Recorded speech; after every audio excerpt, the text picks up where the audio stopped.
Hi guys, I'm Yasmin. I'm the editor-in-chief of the Diamondback. I'm here with our sports editors and football writers, Connor Letourneau and Josh Vitale. We're here to preview this weekend's game at Boston College. So the Terps saw a rash of injuries this week, including expected starting quarterback Devin Burns, leaving Caleb Rowe to take his first college start. How do you think he'll fare this weekend? I think it's going to be tough. This is a guy who basically had no experience until the last 32 seconds of last week's game. So I definitely think there's going to be a learning curve. I don't expect him to necessarily put up the greatest stats this weekend, but I do think that he's going to have a solid showing over the next 5 games overall. I think he's going to surprise some people. Josh? I agree. I actually said this to Connor in the press box after last game. I don't know why, but for some reason I feel like Caleb Rowe is going to succeed as the quarterback. He throws a pretty good ball. I think he's got a better arm than Perry. He runs a little bit like Devin, not as fast, but he can run a little bit. I think he'll find a lot of success. It's going to be a slow start, but I think he'll do well in the end. Outside of Rowe, who else do you think needs to step up for the Terps to succeed? Well, I think right now, given the fact that Marcus Leak is out for the season, also the number 2 wide receiver, I definitely think that they're going to be leaning on the run game a lot more, and with Caleb Rowe still adjusting to his new role as a starter.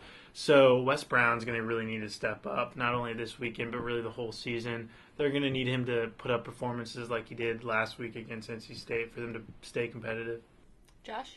It's kind of a cop-out answer, but I'm going to go obvious and go with the defense. The team has leaned on them very heavily all year. The number 11 defense in the country, they're very good. But Perry Hills was limited on offense. Caleb Rowe's going to be more limited on offense. So if the Terps are going to win games, the defense is going to have to keep them even more every week. Kind of shifting gears, what do you think is the biggest threat Boston College has? I mean, it's kind of the most obvious answer for them, but Alex Amidon. He's their star wide receiver. He's really their only really impressive offensive weapon. He has over 800 yards receiving, which is by far the most on the team. I think it's about 300 yards more than anyone else on the team. He's basically their only offensive weapon. So if Maryland can shut him down, they can kind of shut down Boston College. Josh, what do you think?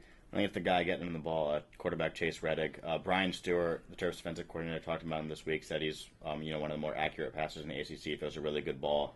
And, I mean, Boston College, their defense gives a lot of points, but they can score a little bit too. So if the Terps can shut down Chase Reddick and, handle that defense, they'll be just fine.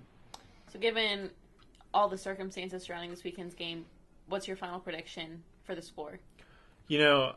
I still think Maryland comes away with the win because of their defense and because, honestly, Boston College is just a very bad team, to be honest with you. So I think Maryland comes away with, a good 14-point win. I'm going to go with 21-7.